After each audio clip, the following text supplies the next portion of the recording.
Now for the third part of our lesson, the conversational setup. In English. Anna, let's do your homework. What homework do you have today? In Chamorro. Anna, maila sa tatsogu eleksyon mo. Hafa eleksyon mo para bago? So Anna, let's do your homework. What homework do you have today? Anna, maila sa tatsogu eleksyon mo. Hafa eleksyon mo para bago? In English. Yes, Mom. My homework for today is to write a poem. Ungat nana, eleksyon mo para bago na haani para befanugi poema. Ungat nana, eleksyon mo para bago na haani para befanugi poema. In English, what kind of poem do you have to write? Is it a rhyme, narrative, a haiku, or something else?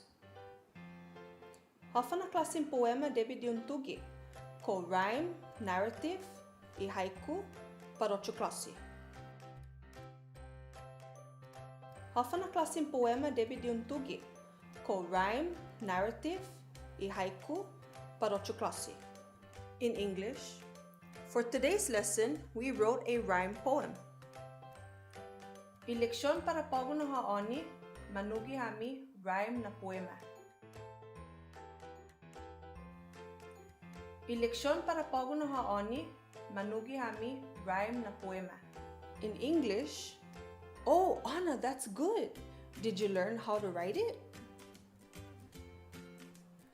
Oh, Anna, pues mauli. Ko umedza ko tay manu magtuget niya?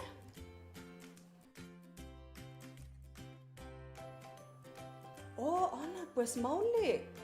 Ko umedza ko tay manu magtuget niya? In English, yes, Mom, we did a little bit. I wrote 5 lines. Do you want to hear it? Unga nona, manugi ami dididi. Manugi zo 5 na roza. Ko malagon hungo? Unga nona, manugi ami dididi. Manugi zo 5 na roza. Ko malagon hungo?